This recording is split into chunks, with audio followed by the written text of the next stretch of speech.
Hello बच्चों, आप सभी का आपके अपने परिवार सरकास्टिक थिंकर पर हार्दिक स्वागत करता हूं। मैं सीवी फिर से आपके लिए एक्सक्रीटरी सिस्टम का जो मेन ऑर्गन है यानी किडनी, वृक्क, उनके बारे में आज हम पढ़ने वाले हैं इस वीडियो में। और ये टॉपिक जो है बोर्ड की दृष्टि से काफी इंपॉर्टेंट माना जाता है। जैसा कि आप पुराने वीडियोस देख ही रहे होंगे, अगर नहीं देख रहे हैं तो प्लीज पुराने वाले वीडियोस जाकर के वॉच करें, तभी आगे की चीजें समझ में आएंगी। अगर एक्सक्रीशन नहीं देखा तो फिर ये समझ में नहीं आएगा कि क्या है। चलिए आइए बात करते हैं किडनीज यानी वृक्क की। यानी मनुष्य के अंदर जो है दो किडनियां पाई जाती हैं। देखते हैं, मनुष्य में एक जोड़ी वृक्क मुख्य उत्सर्जी अंग होते हैं। ये उदर गुहा में कशेरुकदंड के दोनों ओर स्थित होते हैं। प्रत्येक वृक्क के अगले सिरे से एक गोल अधिवृक्क ग्रंथि जुड़ी रहती है। प्रत्येक वृक्क रीनल धमनी से रुधिर प्राप्त करता है और रीनल सिरा वृक्क में रुधिर एकत्रित करके पश्च महाशिरा में पहुंचाती है। प्रत्येक वृक्क में भीतरी किनारे पर एक मूत्र वाहिनी निकलकर मूत्राशय में तथा खुलती है। मूत्राशय मूत्रमार्ग द्वारा शरीर के निचले भाग में खुलता है। यानी कि मेन उत्सर्जी जो हमारा कह लीजिए प्रोडक्ट था वो CO2 और यूरिन ही था। CO2 को छानने का काम कर रहे थे हमारे लंग्स, यानी उसको बाहर करने के लिए हमारे लंग्स थे। और अब जो यूरिन है, यूरिन से यानी ब्लड में घुल गया है तो ब्लड से यूरिन छान करके क्या करेंगे, यूरिन को बाहर निकालने के लिए ये हमारा मानव उत्सर्जन तंत्र बना हुआ है। ये एग्जाम में काफी आता है, मानव उत्सर्जन तंत्र। देखिए ये एग्जाम में विद डायग्राम पूछा जाता है, तो आपको ये भी डायग्राम बनाने भी आना चाहिए। जैसा कि बहुत सरल सा डायग्राम है, आइए देखते हैं। देखिए ये हमारी राइट किडनी है, ये लेफ्ट किडनी। मैंने कल क्या बताया था कि साइंस में जिस तरफ हमारा लेफ्ट हैंड होता है उसके अपोजिट, मतलब ऐसे वो काउंट करता है। तो ये राइट हुआ, ये लेफ्ट हुआ।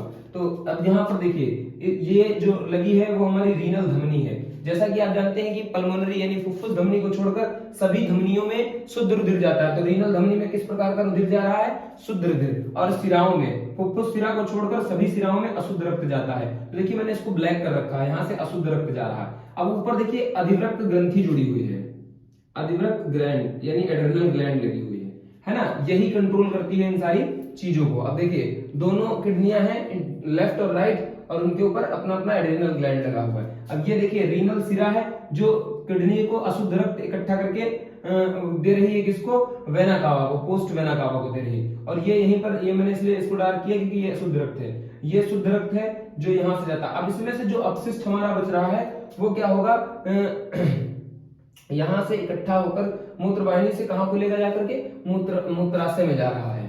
तो यहां पर इकट्ठा होगा, यहां से इकट्ठा होने के बाद फिर मूत्र मार्ग द्वारा इस यूरिन को क्या कर दिया जाएगा बच्चे, त्याग कर दिया जाएगा इसका। आइए जानते हैं कि किस प्रकार से जो है हमारी किडनियां काम कर रही हैं। देखिए किडनी क्या है, किडनी फिल्ट्रेशन यूनिट है। फिल्ट्रेशन यूनिट मतलब कि रुधिर को छानने का काम करती है। और जब यही किडनियां हमारे ढंग से काम करना बंद कर देती हैं तो कहीं अच्छे से काम नहीं कर पाती हैं, इनमें किसी प्रकार का इन्फेक्शन आ जाता है या किसी चीज की कमी हो जाती है, तो फिर हमें क्या कराना पड़ता है, हीमोडायलिसिस का एक प्रोसेस कराना जाता है, जिसमें मशीन विधि द्वारा, टेक्निकल विधि द्वारा ब्लड को क्या करा जाता है, शरीर के बाहर मशीन में प्योरीफाई करके फिर शरीर में डाला जाता है। अब देखो इसमें बहुत सारे छोटे छोटे यानी लाखों की संख्या में नेफ्रॉन सेल्स होती हैं। यानी किडनी की जो सेल्स होती हैं उनको नेफ्रॉन कहते हैं हम लोग, है ना। तो इनके अंदर क्या होंगे, नेफ्रॉन्स होंगे, नेफ्रॉन। और यही किडनी की संरचनात्मक और क्रियात्मक इकाई है, किसकी, किडनी की। यही इनका ही काम है रुधिर को छानना। तो इस प्रकार जो है हमने जाना कि रुधिर जो है छान करके क्या करती है, जितनी भी अशुद्धियां होती हैं वो निकाल करके यूरिन के थ्रू शरीर से बाहर कर देती हैं और प्योर ब्लड को प्रोवाइड कराती है हमारी बॉडी को। आइए देखते हैं कुछ इंपॉर्टेंट पॉइंट इससे जुड़े हुए। सबसे पहले तो हम बात करें कि किडनी की जो स्टडी है वो क्या कहलाती है। तो किडनी की स्टडी नेफ्रोलॉजी कहलाती है। और जो स्पेशलिस्ट होगा किडनी स्पेशलिस्ट, फिर वो क्या कहलाएगा, नेफ्रोलॉजिस्ट कहलाएगा। क्या कहलाएगा, नेफ्रोलॉजिस्ट, नेफ्रोलॉजिस्ट कहलाएगा। कार्य क्या है किडनियों का, तो फंक्शन क्या है इसका, फंक्शन है ब्लड फिल्ट्रेशन, यानी रुधिर को साफ करना। मैं लिख देता हूं, रुधिर छानना, रुधिर से जो अशुद्धियां हैं उनको निकालना। अगर बात करें हम कलर की, तो कलर हमारा कैसा है, इसका रेडिश ब्राउन है। मतलब कि लाल होगा, ब्राउन होगा, मगर लालपन उसमें थोड़ा सा ज्यादा होगा। अगर नंबर की बात करें तो मैंने आपको बताया ही, नंबर कितनी, दो जोड़ी होती है, कितने, एक पेयर होता है। शेप की बात करें तो शेप जो होता है, इसका आकार जो होता है, देखिए लाइक सोयाबीन, जैसे सोयाबीन का सीड होता है उस तरह का इसका शेप होता है। और शायद वेट की इसकी बात करें तो लगभग अप्रोक्स वेट माना जाता है कि 120 से 150 ग्राम, क्योंकि लगभग 129 ग्राम राइट वाली और 137-38 ग्राम लेफ्ट वाली होती है। तो एवरेज हम ये मान के चलते हैं कि 120 से 150 ग्राम ईच, यानी प्रत्येक किडनी हमारी 120 ग्राम से लगभग 150 ग्राम के बीच में निकलेगी। बहुत छोटी छोटी किडनियां होती हैं लेकिन काम बहुत अच्छा करती हैं, ब्लड को साफ करने का काम करती हैं। और ब्लड साफ करने के लिए हमें प्रतिदिन कम से कम 7 से 8 लीटर पानी पीना चाहिए ताकि किडनी हमारी अच्छे से काम कर पाए। वहीं पर अगर इसकी लेंथ की बात करते हैं बच्चे तो 10 से 12 सेंटीमीटर इसकी लंबाई है। मोटाई की अगर बात करें तो 2 से 3 सेंटीमीटर, और डायमीटर की बात करें अगर तो 3 से 4 सेंटीमीटर, 3 से 4 सेंटीमीटर इसका अपना व्यास होता है। इसकी व्यास की अगर बात करें, है ना, तो लंबाई, चौड़ाई और व्यास हमने सारा कुछ जान लिया है। अगर लोकेशन की बात करें, अच्छा अब लोकेशन की बात करते हैं तो इसमें लिखा dorsal side of lower abdominal, जहां से हमारी चेस्ट कैविटी यानी वक्ष गुहा खत्म होती है, इसके ठीक नीचे से शुरू हो जाती है उदर गुहा। और उदर गुहा में मैंने क्या बताया, कशेरुक दंड के पीछे दोनों ओर यहां कहीं लोकेट होती हैं, पीछे दोनों ओर किडनियां लोकेट होती हैं हमारी। और किडनी जो है जहां पर, यहां लिख लिया चाहे तो, जहां चेस्ट गुहा खत्म होती है, जहां वक्ष गुहा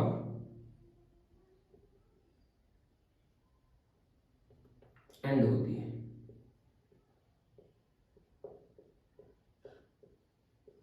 जहां हमारी वक्ष गुहा यानी चेस्ट कैविटी एंड होती है, वहीं पर हमारी शुरू होती है एब्डोमिनल कैविटी। एब्डोमिनल कैविटी में ही हमारी दोनों किडनियां स्थित होती हैं। और उसके बाद अगर बात करें तो किडनी सेल्स, किडनी क्या होंगी, बहुत सारी सेल्स से मिलकर बनी होंगी। तो kidney cells are known as nephron, जो किडनी के सेल्स हैं उनको हम लोग नेफ्रॉन के नाम से जानते हैं। और इसी नेफ्रॉन की वजह से ये नेफ्रोलॉजी बना हुआ है, इसी का स्टडी क्या कहलाता है, नेफ्रोलॉजी कहलाता है। और नेफ्रॉन है क्या, वैसे तो नेफ्रॉन क्या है, structural and functional unit of kidney. जैसे कि हमने पढ़ा cell is a structural and functional unit of life, उसी प्रकार ये क्या है, नेफ्रॉन क्या है, structural and functional unit of kidney. ये जो है किडनी की कार्यात्मक और संरचनात्मक इकाई है। अच्छा नेफ्रॉन क्या है, नेफ्रॉन के बारे में अपने नेक्स्ट टॉपिक में पढ़ने वाले हैं अच्छे से।